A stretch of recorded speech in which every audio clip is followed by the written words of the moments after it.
Tere taas vaatama Scandaga TV-d. Tere, head vaatajad! Täna on meil stuudios Scandaga uus müügijuht, kes alustas meil märtsi algusest ja võib-olla olekski hea, et ole hea tunnustada ennast paari sõnaga. Tere, mina olen siis Triin Muld. Tulen Scandagrasse veterinaarravimite sektorist, kus töötasin siis viimased ligi 20 aastat, aga mis oli ka väga tihedalt tegelikult põllumajandusega seotud. Et müüsime ravimeid ka loomakasvatajatele. Et tunnen seda põllumajanduse maailma siis loomakasvatuse poole pealt kindlasti hästi.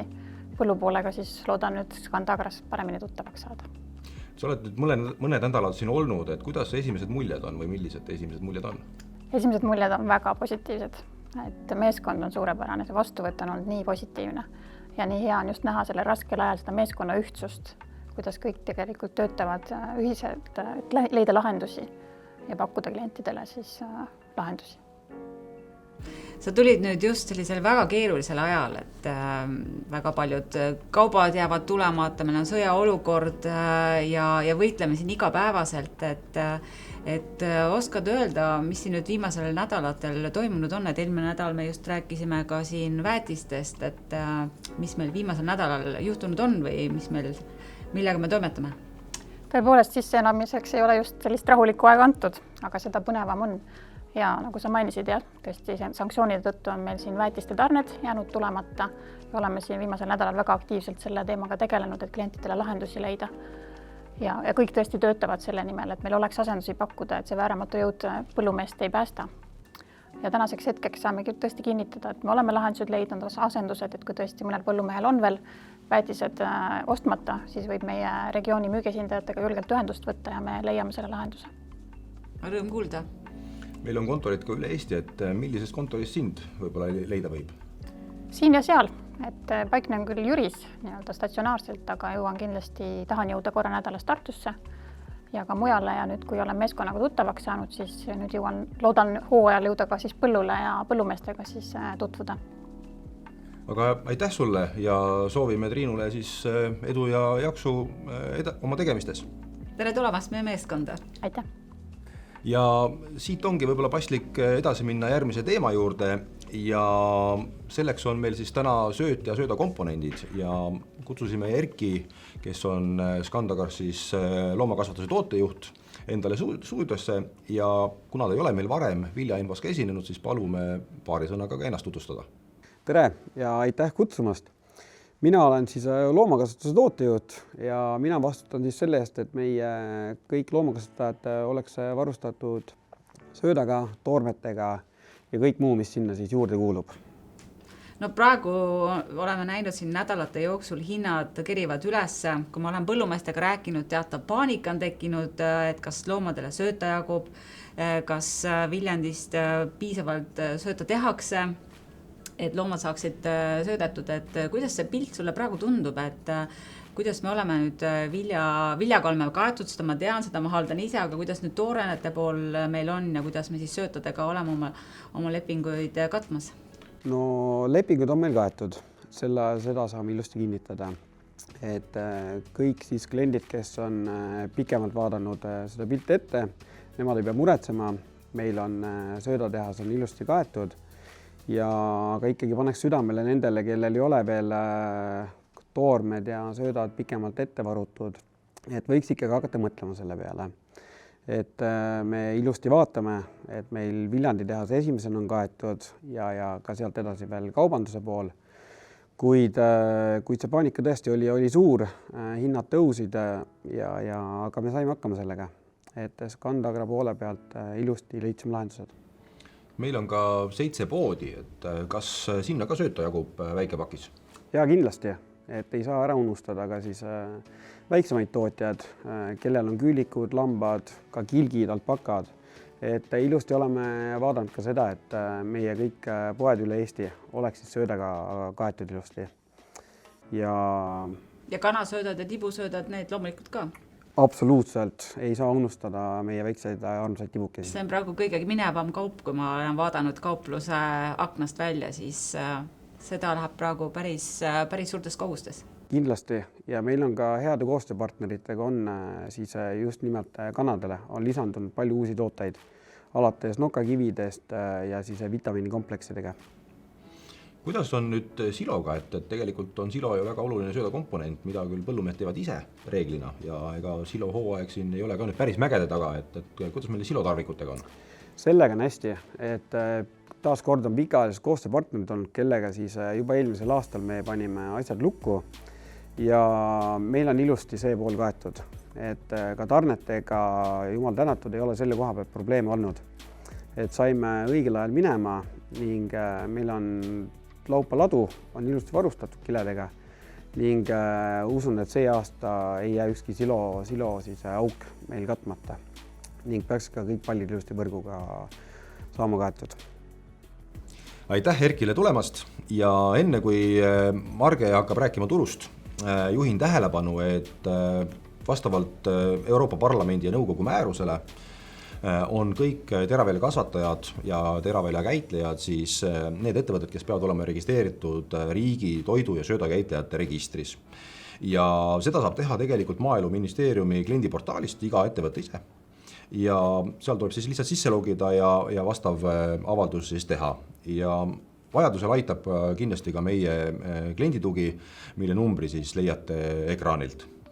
Ja nüüd Marge, palun anna väike ülevaadet, kuidas meil siis turul viljahindadega on, et kas laki on juba käes?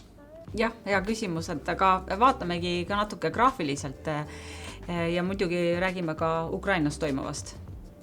Jah, et hea meel oli kuulda, et meil söödatootmises on kõik ilusti kaetud ja saame öelda ka, et vanaviljaga oleme ilusti kaetud kuni sinna uue saagini. Nii et kellel tõesti on veel vaja nii-öelda sööta osta, siis peaks seda varakult tegema, et suudaksime siis vajalikul määral ka vanasaaki Viljandisse varuda, sest Viljandi söödatehasest me toodame kuus ikkagi olenevalt siis 6-8-9 000 tonni sööta ja see tähendab päris palju vilja igakuiselt, mis me Viljandis siis sööda sisse paneme. Aga kui vaadata nüüd, mis maailmaturul toimub, siis see vana saak on praegu ikkagi tõesti väga oluline teema ja on tulnud nüüd väga palju andmeid ka Ukraina ja Venemaa nisu kohta, et kuidas on sealt saadud siis vilja eksportida. Kui me vaatame Venemaa poole, siis üllatuslikult nüüd märtsi esimese poolega on välja saadetud kuskil selline 80 suurt laeva tavapärase küll 200 asemel, aga siiski on Venemaa eksportinud nisu. Peamised sihtkohad on olnud Egiptus ja Türgi, mis tegelikult ei üllata, sest minu teada need riigid ei ole praegu Venemaad sanktsioneerinud. Ja kui me vaatame üldist globaalselt pilti, siis Egiptus on kuskil Venemaa ekspordist 25% ja Türgi ka kuskil seal 20% juures, nii et need on väga olulised sihtkohad Venemaa nisule. Nagu meil kord rääkisime, siis me tegelikult prognoosime, et see Venemaa nisu globaalselt tegelikult ei jää kaduma. Nüüd Ukrainas see pilt nii hea ei ole, et kui vaadata nüüd, et millistest sadamatest eelkõige Ukraina on tavapäraselt eksportinud, siis need on seal ümber Odessa, kuskil 70%. Ja antud momendil läbi nende sadamate ei ole võimalik eksportida. Eile nägime ka pilte täiesti pommitatud sadamatest ja elevaatoritest. Sealt ei ole võimalik miljoneid tonne praegu välja saata, nii et vanasaak seal siiski hetkel seisab. Küll aga on rõõmustavaid uudiseid tulnud külvi osas, et ikkagi Ukraina põllumees tahab põllule minna ja tahab külvata ja Lääne-Ukraina pool on öelnud, et nad tahavad külvata kuskil 2%, vähemalt 2% rohkem kui tavapärane. Ja see annab lootust rohkem juba uuele saagile. Küll aga nüüd selle sõja osas on tehtud erinevaid prognoose juba uueks aastaks, et kuidas saab olema uue aasta saak 23 aasta ja kui nüüd lüüa kokku erinevad kontinendi saagid, peamised maad nagu Austraalia, Argentiina ja Kanada, ja kui vaadata tabelit, siis me näeme, et tegelikult suures pildis ennustatakse kuskil selline üle 6 miljoni tonni rohkem saaki kui eelmisel aastal. Muidugi jah, siin on küsimus veel tõesti selles Ukrainas, et kui palju sealt ikkagi järgmine aasta nisu võiks tulla. ja kui kõrvutada seda ekspordinumbritega, siis selline esialgne analüüs näitab, et eksporditav kogus globaalselt võiks olla siis selline 7 miljonit tonni vähem, mis ei olegi võib-olla väga suur kaotus, arvestades siis hetke seisu. Muidugi väga palju küsimärke on jätkuvalt õhus, me ei tea, kuidas saab olema ja kuidas ilm saab olema, aga tundub niimoodi, et praegu üle maailma ikkagi püütakse maksimaalselt külvata, et tagada nii-öelda vajalik kogus nisu. Need uudised omakorda on natukene rahustanud turgu, et kui vaadata nüüd ka graafikult, siis me näeme, et ja nagu ka eelmine kord mainisime, siis turg on jäänud natukene stabiilsemaks.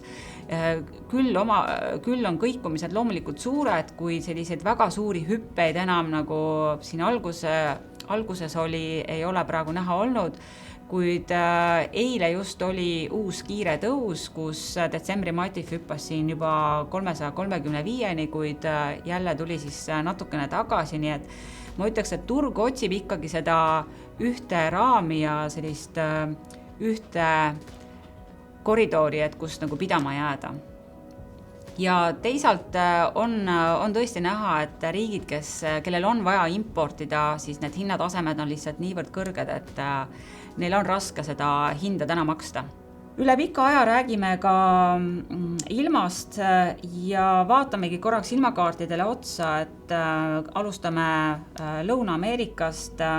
Ladina-Ameerikas praegu koristus käib, nii koristus kui külv, et Argentiina on näiteks koristanud hetkeks kuskil selline 6% maisi ja päevalille kuskil selline 40%. Põllud on saanud samas vihma ja see teeb jälle head meelt sellele viljale, mis on just külvatud. Sama lugu on Brasiilias, et ka Brasiilia põllud on saanud vihma, mistõttu me näeme maisigraafikult, et ka nii-öelda börsil hind ei ole praegu väga kiiresti rohkem tõusnud, et on jäänud samamoodi stabiilselt kõrgeks. Ameerika Ühendriikides on siiski jätkuvalt kuiv ja praegu analüütikud ütlevad, et kuskil 20% nisust, talinisust on väga halvas olukorras. Ja praegu pole ka näha, eriti sealkandis vihma, nii et vaatame, mis seal siis edasi saab olema.